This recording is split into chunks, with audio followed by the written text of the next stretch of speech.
The morning mist clung to the grounds of Clarence's house like a shroud, obscuring the ancient oak trees that had witnessed decades of royal secrets.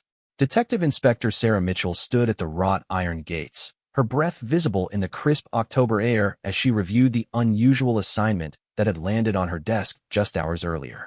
The Metropolitan Police had received an anonymous tip regarding suspicious activity involving the Duchess of Cornwall's personal effects, and what had started as routine protocol was about to unveil one of the most shocking discoveries in modern royal history.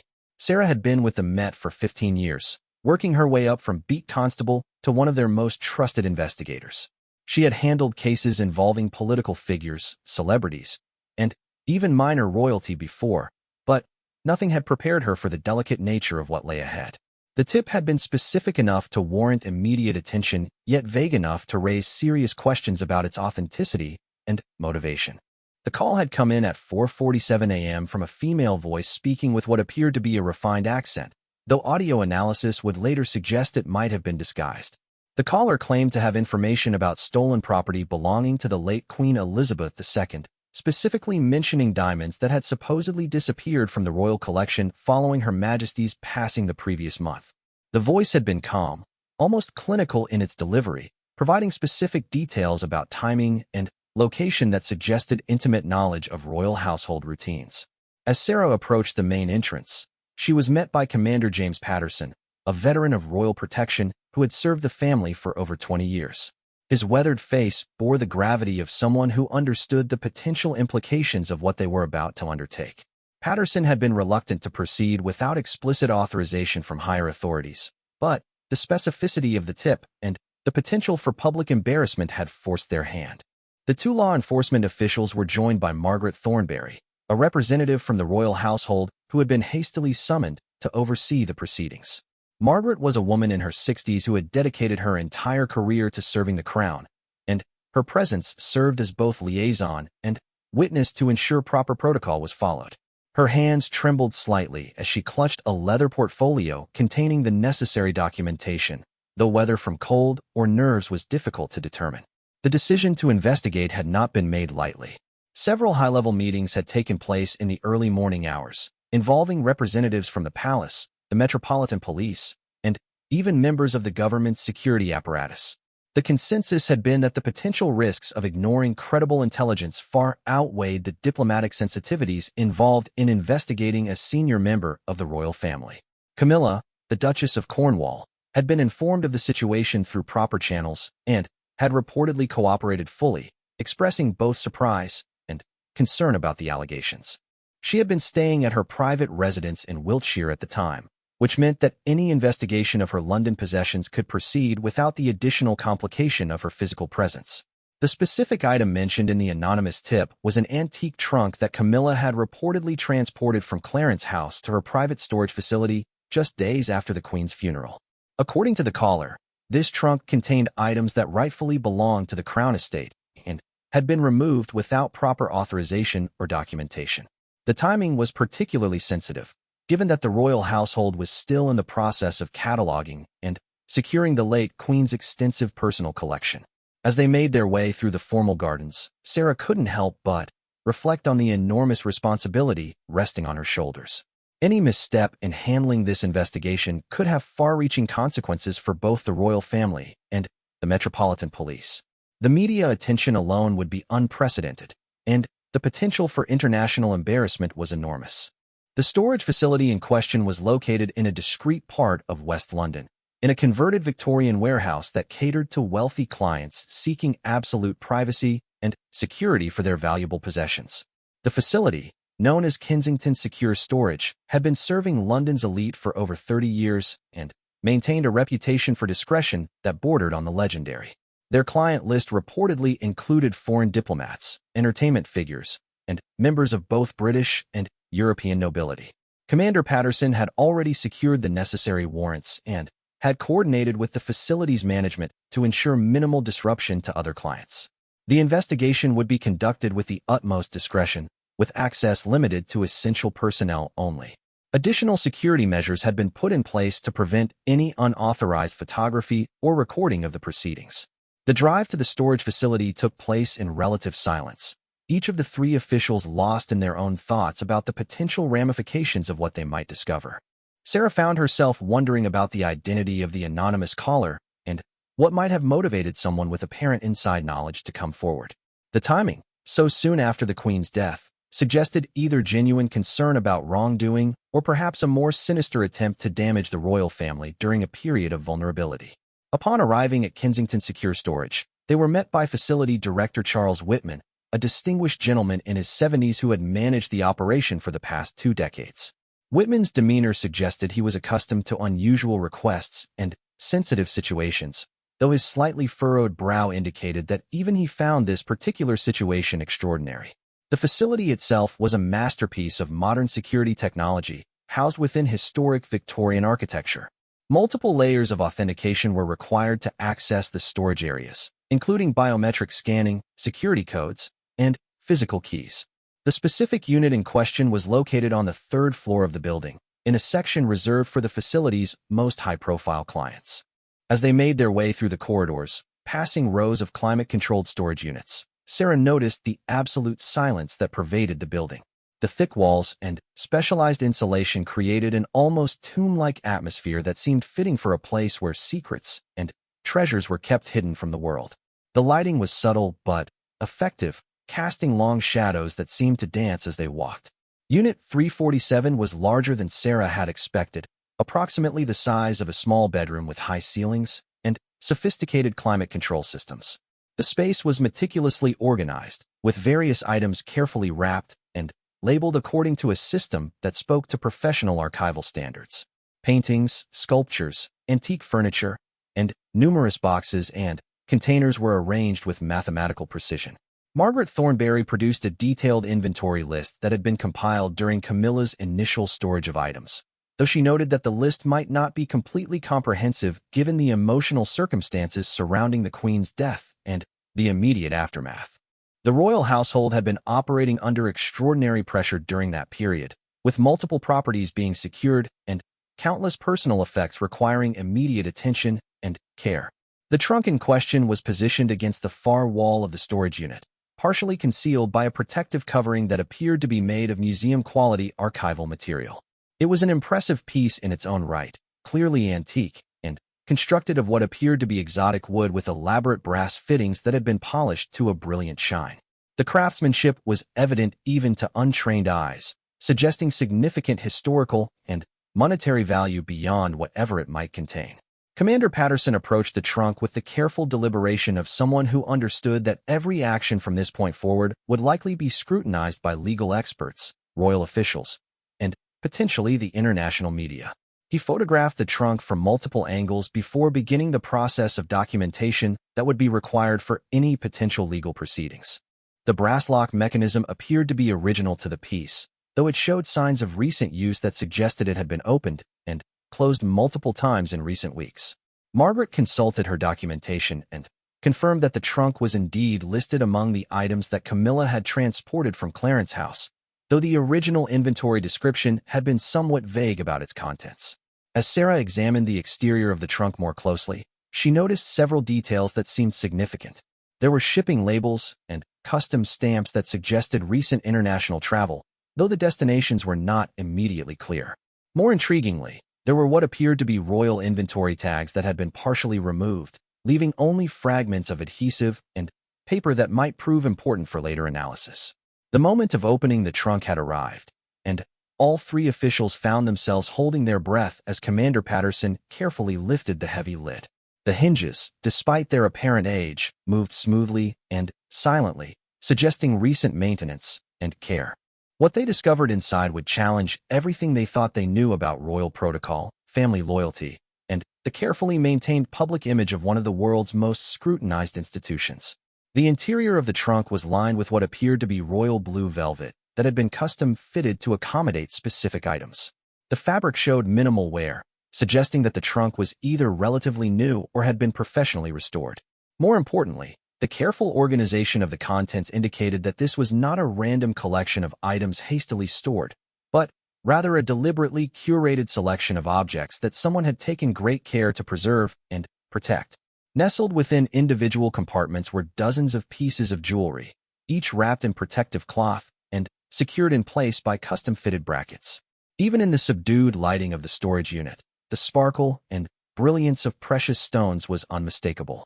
Sarah's breath caught in her throat as she realized they were looking at what appeared to be an extraordinary collection of diamonds, emeralds, sapphires, and other precious gems, many of which were set in pieces that looked unmistakably royal in their design and craftsmanship. Margaret Thornberry's face had gone pale as she began to recognize specific pieces from her extensive knowledge of the royal collection. Her hands shook as she reached for her official documentation, cross-referencing what she was seeing with detailed inventories that had been compiled over decades of royal service. The implications of what they were discovering were staggering, and she knew that this moment would mark a turning point not just in this investigation, but potentially in the modern history of the royal family. Commander Patterson maintained his professional composure, but Sarah could see the tension in his jaw as he began the painstaking process of photographing each item before any further examination could take place. The protocol for handling potential evidence involving the royal family was complex and unprecedented, requiring careful balance between investigative necessity and the unique legal and diplomatic considerations that surrounded the crown. Among the most striking pieces visible in the trunk was what appeared to be a tiara of extraordinary beauty and obvious historical significance. The piece featured a classic design with multiple rows of diamonds arranged in delicate floral patterns, mounted on what looked like platinum or white gold settings that caught and reflected even the minimal light in the storage unit. Margaret's sharp intake of breath suggested she might recognize this particular piece, though she seemed reluctant to voice her suspicions without careful verification. Adjacent to the tiara were several matching pieces that appeared to form a complete jewelry set, including earrings, a necklace, and what might have been a bracelet or brooch. The consistency of design and the obvious quality of the stones suggested these were not merely expensive jewelry, but pieces that had been crafted for royalty by the finest jewelers of their era. The historical significance of such pieces would extend far beyond their monetary value, representing tangible links to previous generations of the royal family. As they continued their examination, more pieces emerged that seemed to confirm their worst fears. There were brooches featuring family crests and royal insignia, rings that appeared to bear official seals, and pendants incorporating precious stones that were clearly of museum quality. Each piece seemed to tell a story of royal heritage and tradition, making their presence in this private storage facility increasingly difficult to explain through innocent circumstances. The documentation challenges were immediately apparent. While some pieces bore small tags or markings that might help establish their provenance, many showed no obvious signs of official cataloging or inventory control. This absence of proper documentation was particularly troubling given the royal household's typically meticulous record-keeping practices, especially for items of obvious historical and monetary value. Sarah found herself studying not just the jewelry itself, but the careful way it had been packed and stored. Someone had taken considerable time and effort to ensure each piece was properly protected and organized. This level of care suggested intimate knowledge of the item's value and significance, as well as long-term planning for their storage and preservation. The implications of such deliberate action were deeply troubling. As the initial shock of discovery began to wear off, the three officials found themselves facing the enormous challenge of determining the next steps in their investigation. The evidence before them suggested potential wrongdoing of unprecedented magnitude, involving some of the most valuable and historically significant items in the royal collection. The legal, political, and diplomatic ramifications would be extraordinary, requiring careful coordination between multiple agencies and authorities. The anonymous tip that had initiated this investigation was beginning to look increasingly credible, though the motivations behind it remained mysterious. Someone with detailed knowledge of these items and their location had deliberately set in motion the chain of events that led to this moment. Whether that person was motivated by genuine concern for justice, personal vendetta, or some other agenda would become a crucial part of the ongoing investigation. Margaret Thornberry's expertise would prove invaluable in the coming hours and days, as the process of identifying and cataloging each item would require extensive knowledge of royal history and the official collection records. Her emotional state was understandably fragile, given that she was witnessing what appeared to be a betrayal of the trust and responsibility that defined her entire career of royal service. The discovery in Unit 347 represented just the beginning of what would become one of the most complex and sensitive investigations in modern British history, with implications that would reach the highest levels of government and potentially reshape public understanding of the royal family. The careful documentation and analysis of each item would take weeks, but the immediate priority was securing the evidence and beginning the delicate process of determining exactly what had happened and who might be responsible. As they prepared to seal the storage unit and transport the evidence to a secure location for detailed analysis, Sarah reflected on how a routine morning had transformed into a career-defining moment that would likely be remembered long after she retired from the Metropolitan Police. The weight of responsibility was enormous, but so was the determination to uncover the truth behind this extraordinary discovery. The secure evidence facility at New Scotland Yard had never housed items of such extraordinary value and historical significance.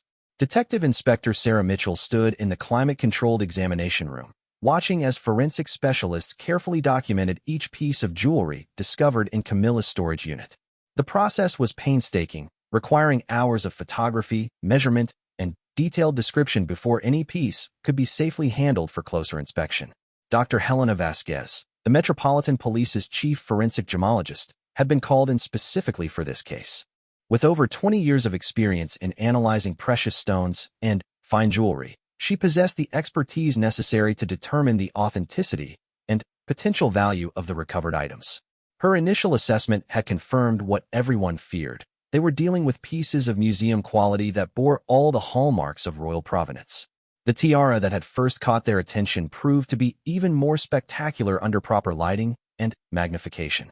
Dr. Vasquez identified the central stone as a rare pink diamond of exceptional clarity and cut, surrounded by smaller white diamonds arranged in a pattern that suggested late Victorian or early Edwardian craftsmanship. The metalwork showed signs of master jewelers' techniques that were rarely seen outside of pieces commissioned for royalty or the highest levels of European nobility. Margaret Thornberry had spent the previous evening consulting historical records and photographic archives, trying to match the recovered items with known pieces from the royal collection. Her research had yielded disturbing results that she was now sharing with the investigative team. Several of the pieces appeared to correspond with items that had been specifically mentioned in Queen Elizabeth II's personal inventory, including pieces that had been photographed for insurance purposes just months before her death. The pink diamond tiara was the most shocking discovery. Margaret's research had revealed photographic evidence of Queen Elizabeth wearing an identical piece during a state dinner in 1987, and again at Princess Anne's wedding reception. The piece had been a favorite of the late Queen, often chosen for its perfect balance of elegance and historical significance. According to royal records, it had been a wedding gift from King George VI to his daughter, incorporating diamonds from a previous royal collection that could be traced back to Queen Victoria herself. Commander Patterson had spent his morning coordinating with various agencies to ensure the investigation remained both thorough and discreet. The potential for media leakage was enormous, given the number of people who now had knowledge of the discovery. He had implemented strict security protocols and had personally briefed each team member on the critical importance of maintaining absolute confidentiality until the investigation could be completed. The examination process had revealed additional disturbing details. Several of the pieces showed evidence of recent cleaning and maintenance, suggesting they had been actively cared for rather than simply stored away. This level of attention indicated ongoing use, or at least regular handling, which raised questions about when and why these items had been removed from official royal custody. Dr. Vasquez had discovered microscopic engraving on several pieces that appeared to be royal inventory markings. These tiny inscriptions, invisible to the naked eye, served as unique identifiers that could definitively link the jewelry to specific entries in official royal records. The existence of such markings eliminated any possibility that these were replicas or coincidental similarities to royal pieces. The investigation had also revealed sophisticated attempts to alter or remove official identifying marks from some items. Several pieces showed evidence of careful filing or grinding where inventory tags or engraving might have been located. This deliberate tampering suggested premeditation and awareness of potential legal consequences, making the situation far more serious than a simple case of misappropriated property. Sarah had been working closely with legal experts from the Crown Prosecution Service to understand the complex laws governing royal property, and the unique challenges of prosecuting cases involving the royal family. The legal framework was unprecedented, involving ancient statutes, modern criminal law, and constitutional principles that had never been tested in circumstances like these. The financial value of the recovered items was staggering. Initial estimates suggested the collection could be worth tens of millions of pounds, but the historical significance made accurate valuation nearly impossible. Some pieces represented irreplaceable artifacts of British history, with cultural value that far exceeded their monetary worth. The potential insurance implications alone were mind-boggling. Margaret Thornberry had been in contact with senior officials at Buckingham Palace, though the conversations had been carefully structured to avoid compromising the investigation. The palace's response had been measured, expressing cooperation with the investigation while maintaining that they could not comment on ongoing legal matters. Behind the diplomatic language, however, there was clearly enormous concern about the potential damage to the royal family's reputation. The anonymous tip that had initiated the investigation remained a mystery. Technical analysis of the phone call had revealed little useful information, though experts believed the voice had been disguised using readily available software. The caller had demonstrated intimate knowledge of royal procedures and timing, suggesting someone with significant access to inside information. Dr. Vasquez had made another disturbing discovery during her detailed examination. Several pieces showed evidence of recent resetting or modification, where stones had been removed and replaced or where settings had been altered. This type of work required specialized skills and equipment, suggesting involvement of professional jewelers who would have recognized the significance of the pieces they were handling. The investigation team had expanded to include specialists from the art and antiques unit of the Metropolitan Police, experts who dealt regularly with high-value stolen cultural artifacts.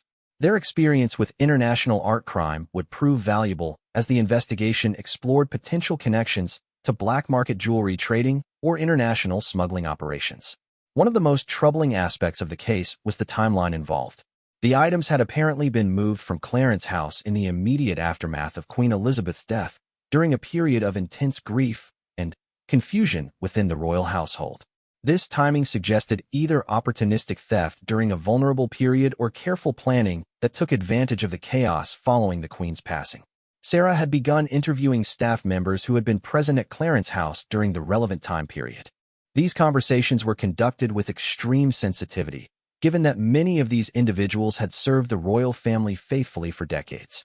The interviews revealed a picture of confusion and emotional turmoil in the days following the Queen's death, with multiple people having access to various properties and collections.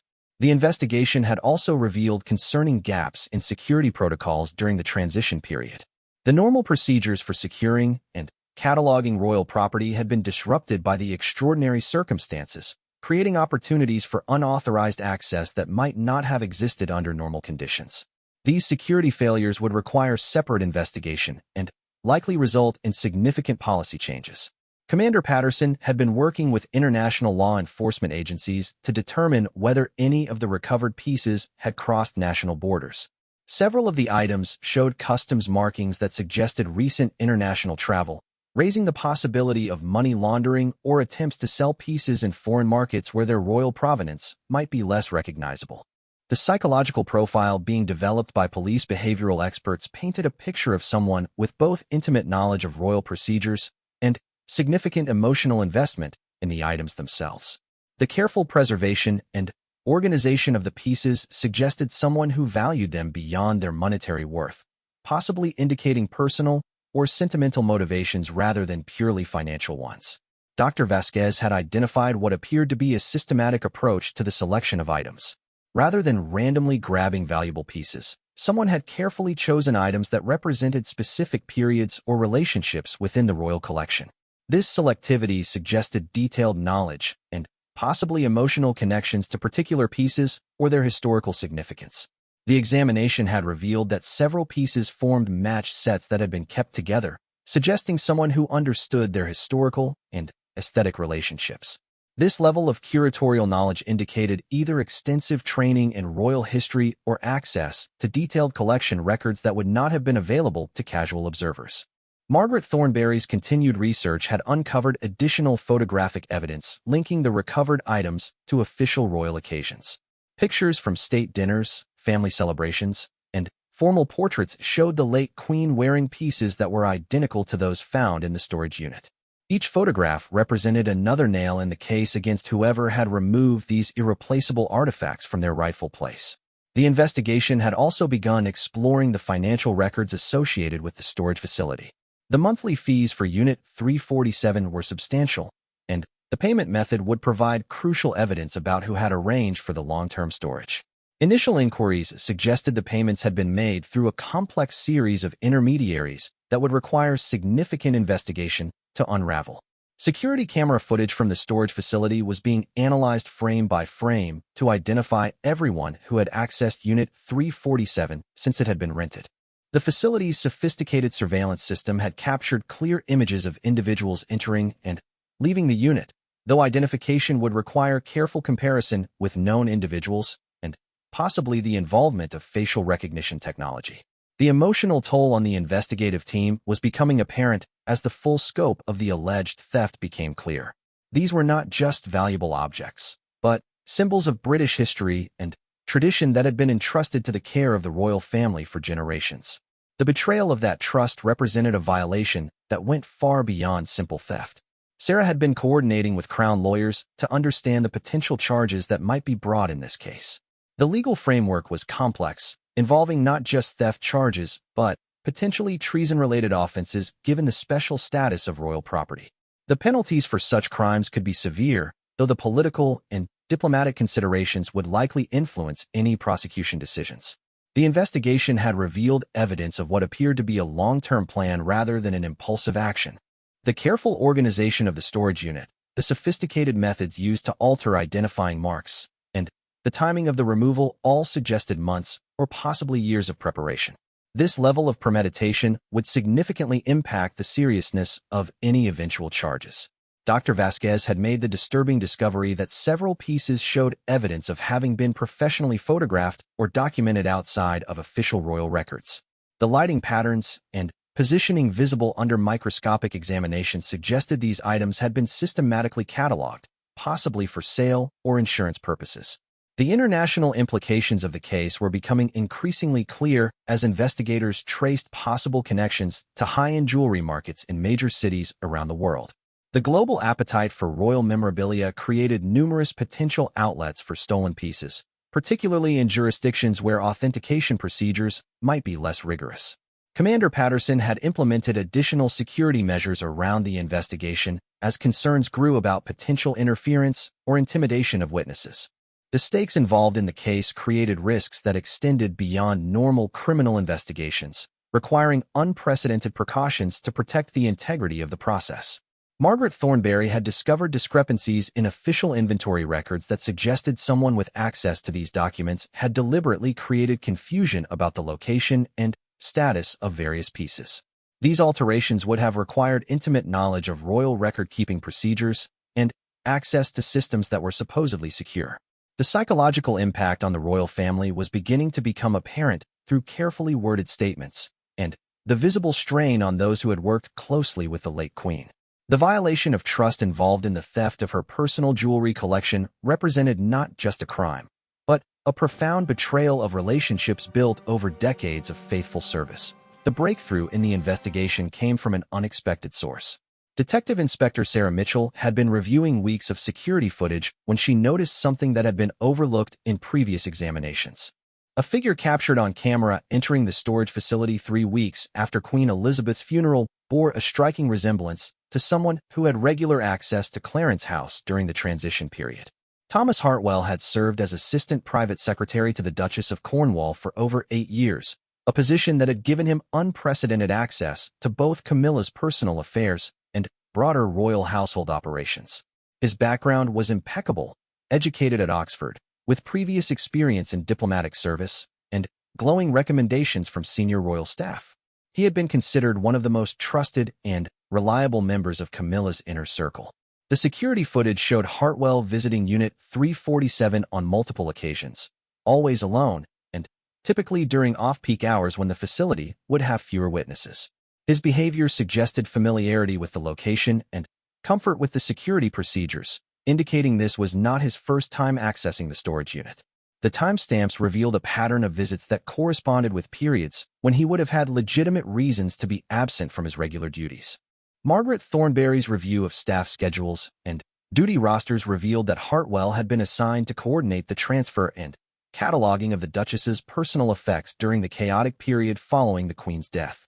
This responsibility would have given him access to items from multiple royal properties, as well as the authority to make decisions about storage and security arrangements without immediate oversight. Commander Patterson had ordered discreet surveillance of Hartwell while the investigation team gathered additional evidence. The assistant private secretary continued his regular duties, seemingly unaware that he had been identified as a person of interest. His behavior remained professional and composed, showing no obvious signs of stress or concern that might indicate awareness of the ongoing investigation. Financial records analysis had revealed several concerning patterns in Hartwell's personal accounts. Large cash deposits had appeared regularly over the past 2 years, amounts that seemed inconsistent with his official salary and known sources of income.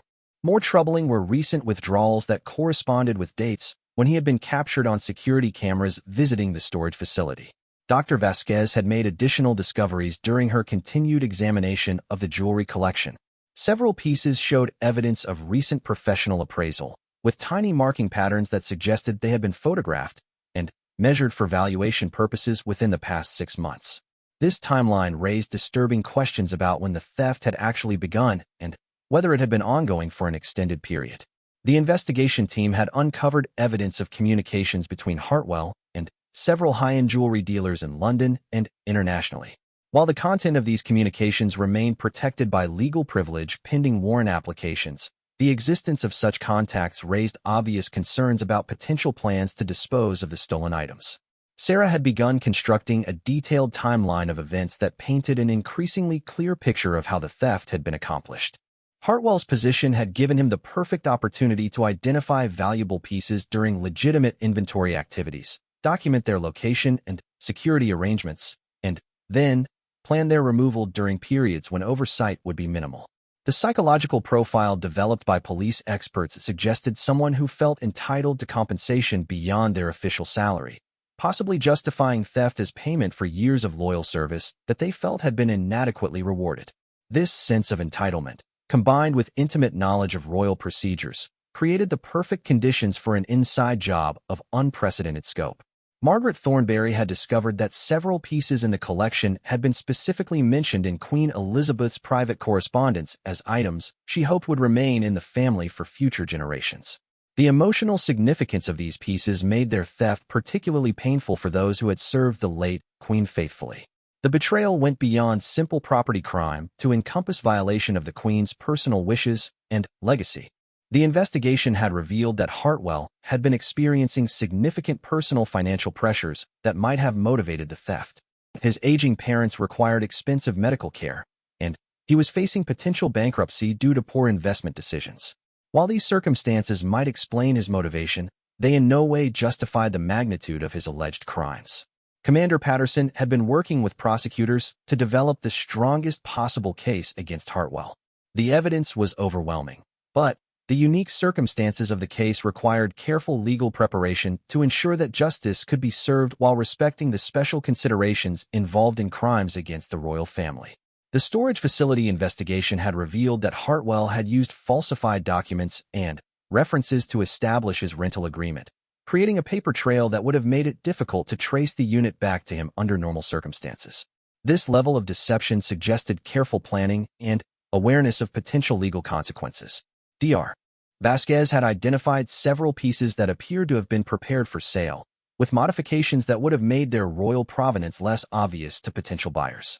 Stones had been reset, engravings had been altered or removed, and some pieces had been broken down into component parts that could be sold separately to reduce the risk of recognition. The international scope of the investigation had expanded as evidence emerged of Hartwell's contacts with dealers and collectors in several countries. The global market for royal memorabilia created numerous potential outlets for stolen pieces, particularly among private collectors who might not ask uncomfortable questions about provenance. Sarah had uncovered evidence that Hartwell had been researching the legal frameworks governing royal property, suggesting he understood the serious nature of his crimes but had decided to proceed anyway. His computer searches included queries about statutes of limitations, international extradition laws, and the specific legal protections afforded to crown property. The investigation had revealed that Hartwell had attempted to exploit the confusion and grief following Queen Elizabeth's death to cover his tracks. He had submitted false inventory reports and had deliberately created discrepancies in official records that would have made it difficult to identify missing items until much later. Margaret Thornberry's continued research had uncovered additional pieces that were likely missing from the royal collection, but had not yet been recovered. The scope of the theft appeared to be even larger than initially suspected, with some estimates suggesting dozens of additional pieces might be involved. The psychological impact on other royal staff members was becoming apparent as news of the investigation spread through carefully controlled channels. The idea that someone they had trusted and worked alongside for years could have committed such a betrayal was deeply disturbing to people who had dedicated their careers to serving the crown. Commander Patterson had been coordinating with international law enforcement agencies to trace potential sales of royal jewelry in foreign markets. Several pieces matching descriptions of missing items had appeared in high-end auction houses and private sales, though verification would require extensive investigation and cooperation from authorities in multiple jurisdictions. The technical analysis of Hartwell's communications had revealed coded language and references that suggested he had been in contact with potential buyers for the stolen jewelry. These communications would provide crucial evidence for prosecution, though deciphering their full meaning would require expert analysis and possibly cooperation from informants within the illegal jewelry trade. Dr. Vasquez had made the disturbing discovery that some pieces had been deliberately damaged or altered in ways that reduced their historical value, while potentially making them easier to sell. This vandalism of irreplaceable cultural artifacts added another layer of tragedy to the case, representing destruction of British heritage that could never be undone. The investigation had revealed that Hartwell had used his position to gather intelligence about security procedures and inventory practices that went far beyond what his job required. He had systematically studied the vulnerabilities in royal property management, creating detailed plans that maximized his chances of success while minimizing the risk of immediate detection. Sarah had been working with forensic accountants to trace the flow of money that might have resulted from sales of stolen jewelry. The complex financial networks involved in high-end illegal art and jewelry trading required specialized expertise to unravel, but initial analysis suggested substantial sums had been involved. The discovery of additional storage units rented under false names had expanded the investigation significantly. These units contained not only more stolen jewelry but also evidence of an extensive documentation and authentication operation that suggested Hartwell had been preparing for a major liquidation of stolen royal artifacts. Margaret Thornberry had been tasked with identifying every piece in the recovered collection and matching it to official royal records. This process was emotionally difficult, as each identified piece represented another violation of the trust that had been placed in royal staff.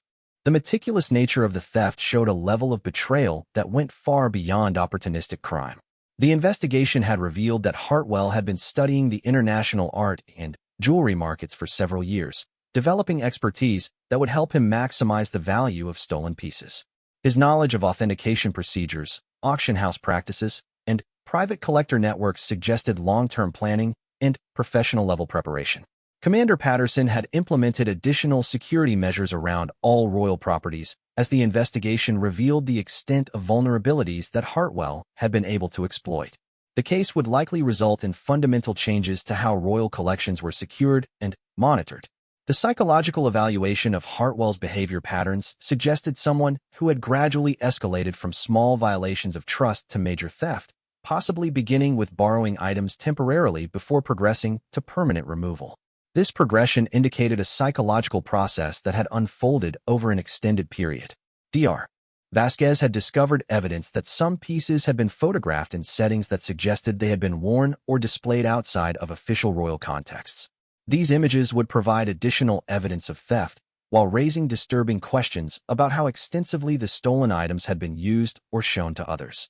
The investigation team had begun preparing for what would likely be one of the most high-profile arrests in recent British history. The logistics of apprehending Hartwell would require careful coordination to prevent flight risk, while managing the inevitable media attention that would follow news of charges against someone so close to the royal family. The evidence collection phase was nearing completion, with forensic experts having documented every aspect of the recovered jewelry and the circumstances of its theft. The case against Hartwell was becoming overwhelming, though the legal and political complexities would make prosecution a challenging and unprecedented undertaking that would test the British justice system in ways never before experienced. The arrest of Thomas Hartwell took place on a gray Thursday morning in November, as he arrived for work at Clarence House with no apparent awareness that his world was about to collapse around him. Detective Inspector Sarah Mitchell had coordinated the operation with military precision, ensuring that the arrest would be conducted with minimal disruption to royal household operations while maintaining the dignity that the circumstances demanded. Commander Patterson had positioned teams at multiple locations to prevent any possibility of flight or destruction of evidence. Hartwell's residence, office, and known associates were all under discreet surveillance as the net closed around the man who had betrayed decades of royal trust for personal gain. The operation required unprecedented cooperation between multiple agencies and careful management of legal protocols that had rarely been tested in such sensitive circumstances. When confronted with the evidence against him, Hartwell's carefully maintained composure cracked completely.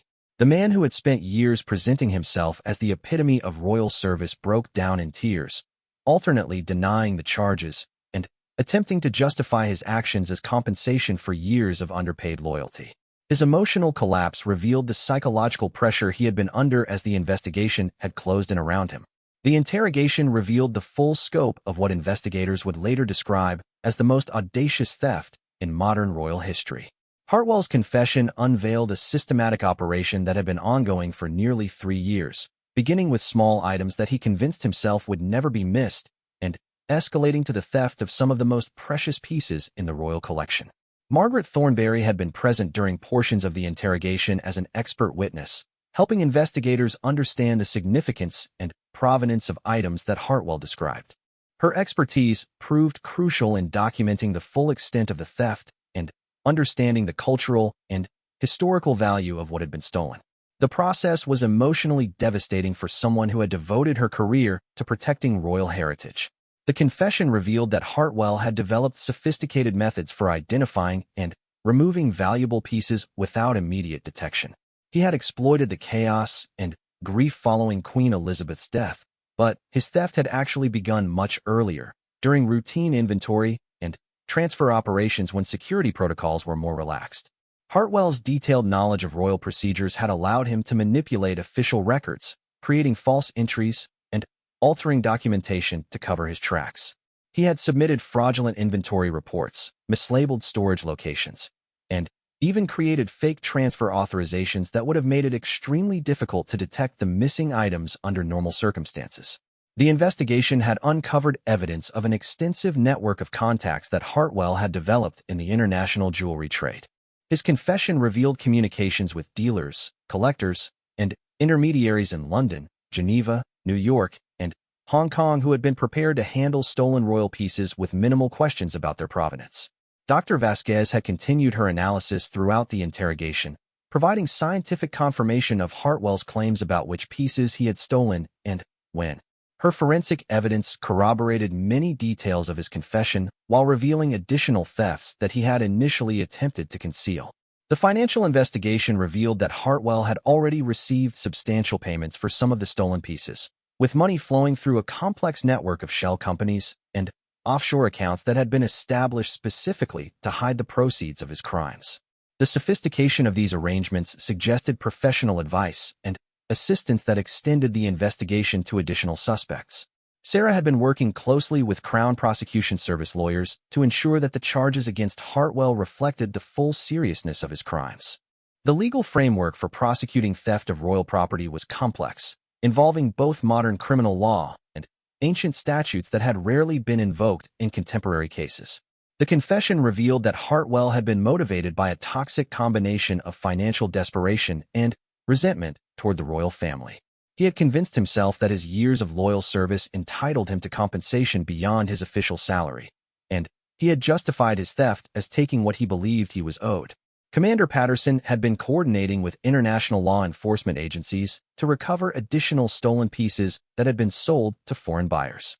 The process was complicated by diplomatic considerations and varying legal frameworks in different jurisdictions, but early indications suggested that some items might be recoverable. The psychological evaluation of Hartwell revealed a complex personality that had gradually developed a sense of entitlement and justification for increasingly serious crimes. Mental health experts described a progression from minor rule-bending to major theft that had been enabled by his position of trust and facilitated by his intimate knowledge of royal vulnerabilities. Margaret Thornberry had been working tirelessly to identify every piece mentioned in Hartwell's confession and match them to official royal records. The process revealed gaps and weaknesses in inventory management that would require significant reforms to prevent similar thefts in the future. The investigation had uncovered evidence that Hartwell had been planning an even larger theft operation, with detailed plans for removing additional pieces during upcoming royal events when security attention would be focused elsewhere. His arrest had likely prevented an even more devastating loss of royal heritage. The impact on other royal staff members had been profound, with many expressing shock and betrayal at learning about Hartwell's crimes. Security reviews and psychological evaluations were being conducted throughout the royal household to identify any other potential risks and to provide support for staff members struggling with the implications of the theft. Dr. Vasquez had discovered that some of the stolen pieces had been professionally photographed and documented, apparently for sale catalogs or authentication purposes. These images provided additional evidence of the systematic nature of Hartwell's operation and revealed the extent of his preparation for disposing of stolen royal artifacts. The confession had revealed Hartwell's detailed knowledge of insurance procedures and valuation methods, which he had used to select the most valuable pieces while avoiding items that would be quickly missed. His understanding of royal inventory practices had allowed him to maximize the value of his theft while minimizing the risk of immediate detection. Sarah had been impressed by the sophisticated nature of Hartwell's operation, which had involved creating false documentation, establishing fraudulent business entities, and developing international contacts for disposing of stolen goods.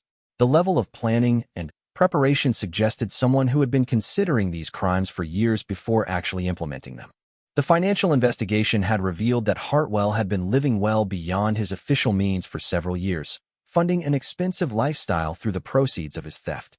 His spending patterns had been carefully managed to avoid obvious red flags, but the accumulated evidence painted a clear picture of someone financing luxury through crime. Commander Patterson had been working with diplomatic officials to manage the international implications of the case, particularly regarding pieces that had been sold to foreign collectors or dealers. The potential for diplomatic complications was enormous, given the involvement of royal property and the international scope of the theft operation. The confession had revealed that Hartwell had initially intended to replace stolen pieces with high-quality replicas, but had abandoned this plan when he realized the technical challenges and costs involved. This decision had ultimately made detection inevitable once careful inventory procedures were implemented. Margaret Thornberry had discovered that several pieces mentioned in Hartwell's confession were items that Queen Elizabeth had specifically cherished, including jewelry that had been gifts from family members or that had significant personal meaning beyond their monetary value. The emotional impact of losing these irreplaceable pieces added another dimension to the tragedy. The investigation had uncovered evidence that Hartwell had been researching retirement destinations in countries without extradition treaties with the United Kingdom, suggesting he had been planning to flee permanently once he had accumulated sufficient funds from his theft operation. Dr. Vasquez had identified several pieces that had been damaged during the theft process, with historical settings broken or stones removed in ways that had permanently diminished their cultural and monetary value. This destruction of irreplaceable artifacts represented a particular tragedy that went beyond simple theft.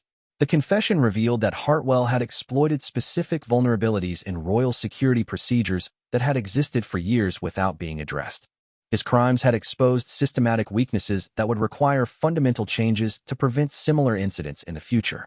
Sarah had been working with legal experts to understand the unique challenges involved in prosecuting someone who had held such a position of trust within the royal household.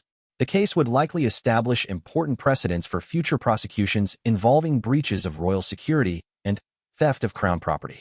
The investigation had revealed that Hartwell had been in contact with other individuals who might have been involved in planning or facilitating his crimes.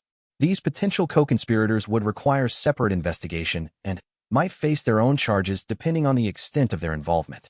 Commander Patterson had implemented comprehensive security reviews across all royal properties to identify and address vulnerabilities that Hartwell had exploited. The process was revealing systematic weaknesses that had existed for decades without being properly addressed.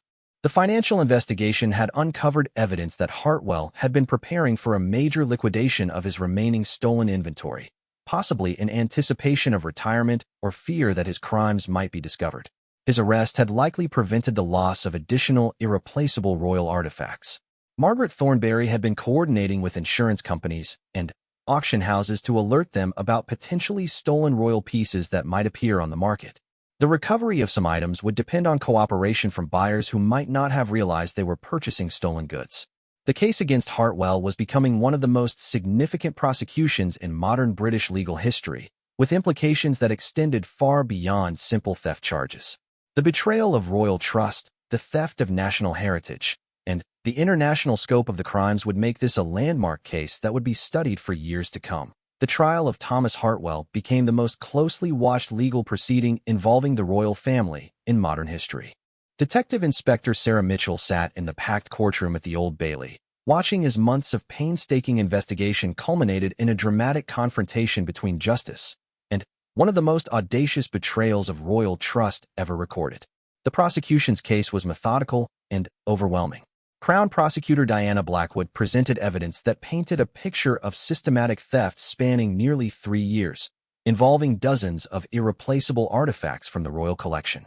The financial value of the stolen items exceeded £50 million, but their cultural and historical significance made them literally priceless.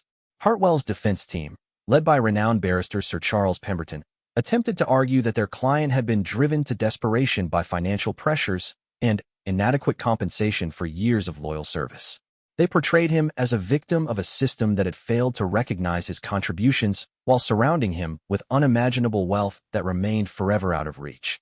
The testimony of Margaret Thornberry proved particularly devastating to the defense. Her detailed knowledge of the royal collection and her obvious emotional connection to the stolen pieces created powerful moments in the courtroom. When she described finding Queen Elizabeth's favorite pink diamond tiara in the storage unit, her voice broke with emotion, and several jurors were visibly moved. Dr. Vasquez's forensic evidence provided irrefutable scientific proof of the theft. Her detailed analysis of each recovered piece, complete with microscopic photographs of royal inventory markings and evidence of tampering, left no doubt about the systematic nature of Hartwell's crimes.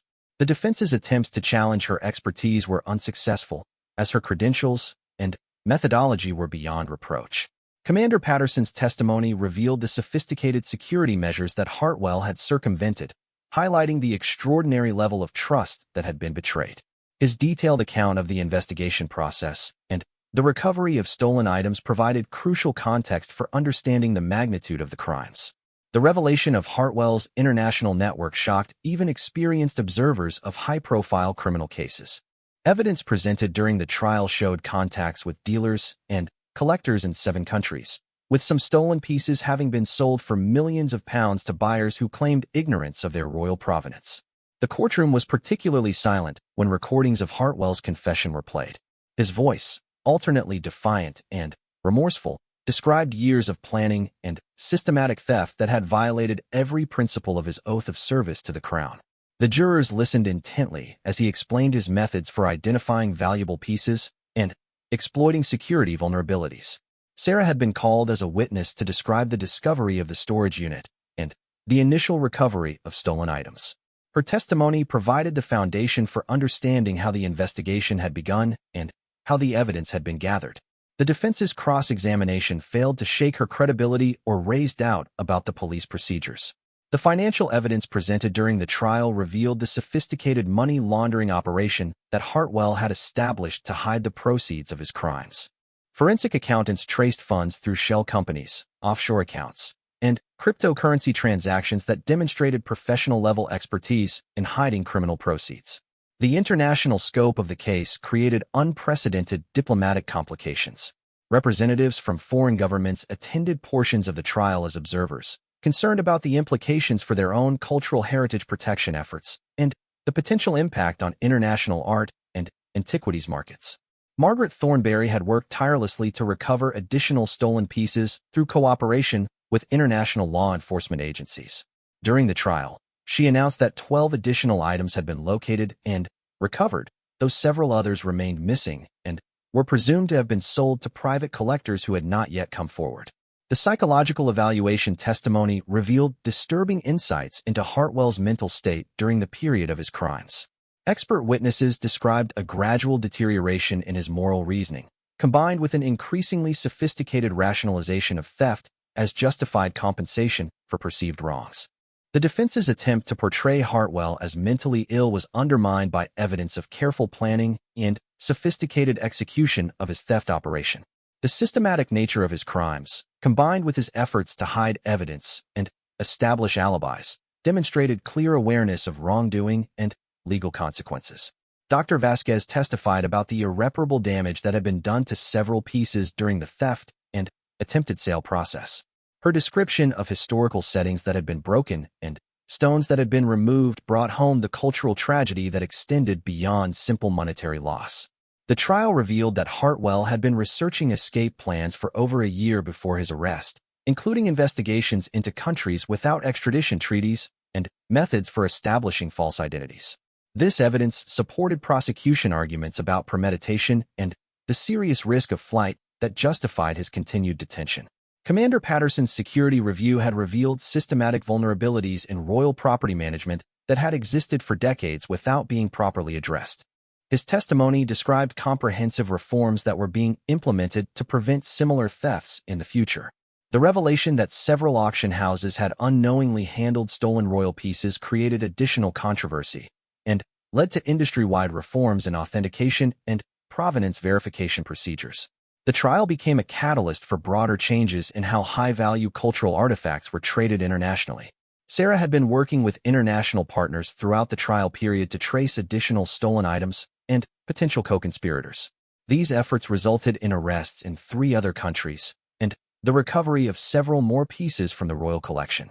The emotional impact on the royal family became apparent when the Duchess of Cornwall took the unprecedented step of providing a written statement that was read in court. Her words describing the personal violation she felt upon learning of Hartwell's betrayal resonated powerfully with the jury and observers. The prosecution's closing arguments emphasized the unprecedented nature of the betrayal and the irreparable damage done to both the royal collection and the institution of the monarchy itself.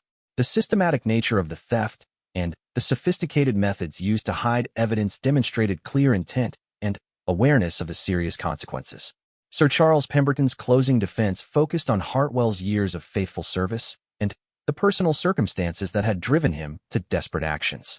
He argued for mercy based on his client's cooperation with the investigation and his apparent remorse for the consequences of his crimes. The jury deliberated for 3 days before returning guilty verdicts on all counts. The foreman's voice was steady but solemn as he announced findings that would result in what legal experts predicted would be one of the harshest sentences for theft in British legal history. Judge Sir Malcolm Rothschild's sentencing remarks emphasized the extraordinary breach of trust involved and the damage done to national heritage. His decision to impose a sentence of 18 years imprisonment reflected both the magnitude of the crimes and the need to deter similar violations of royal trust in the future. Margaret Thornberry's victim impact statement, read after sentencing, described the irreplaceable loss of cultural artifacts and the personal betrayal felt by those who had trusted Hartwell with the care of royal heritage. Her words provided eloquent testimony to the human cost of crimes that might otherwise be seen as merely financial. The international recovery efforts continued even after sentencing, with additional pieces being located in private collections and auction house inventories around the world. The total recovery rate eventually reached approximately 80% of the stolen items, though several of the most significant pieces remained missing. Dr. Vasquez's post-trial analysis revealed the full extent of the damage that had been done to recovered pieces, with restoration efforts required to repair settings and replace stones that had been removed during the theft and attempted sale process. Some pieces were so severely damaged that complete restoration was impossible. The case resulted in fundamental changes to royal security procedures, with new inventory management systems, enhanced background checking procedures, and rotating assignment policies designed to prevent any individual from accumulating the level of access that had enabled Hartwell's crimes. Sarah's investigation had become a career-defining case that established her reputation as one of the Metropolitan Police's most capable detectives. The successful prosecution of such a complex and sensitive case led to her promotion and assignment to head a new unit specializing in cultural heritage crimes. Commander Patterson's security review identified over 40 specific vulnerabilities that had been exploited or could have been exploited by someone in Hartwell's position. The comprehensive reforms implemented as a result would fundamentally change how royal properties and collections were secured and monitored. The anonymous tip that had initiated the investigation was never fully explained, though evidence suggested it had come from someone within Hartwell's international network who had become concerned about the increasing scope of his operations and the risks of discovery. The trial's conclusion marked the end of one of the most complex investigations in British criminal history, but its impact would continue to be felt for years to come. The case had exposed fundamental weaknesses in cultural heritage protection and had demonstrated the ongoing threats faced by irreplaceable national treasures. The recovery and restoration process would take several additional years to complete, with some pieces requiring extensive conservation work to repair damage inflicted during their theft and attempted sale. The cultural heritage community would study this case for decades as an example of both institutional vulnerability and the importance of vigilant protection measures. Margaret Thornberry's dedication throughout the investigation and trial earned her recognition as a guardian of British heritage whose expertise and commitment had been crucial to both the prosecution's success and the recovery of stolen treasures. Her work ensuring that future generations would be able to appreciate these irreplaceable artifacts became a lasting legacy of the entire ordeal. The final chapter of the case would be written not in courtrooms or evidence lockers, but in the renewed security measures, reformed procedures, and enhanced awareness that would protect royal and national treasures for generations to come. The betrayal of Thomas Hartwell had ultimately strengthened the systems designed to preserve British cultural heritage, ensuring that such devastating violations of trust would be far more difficult to accomplish in the future.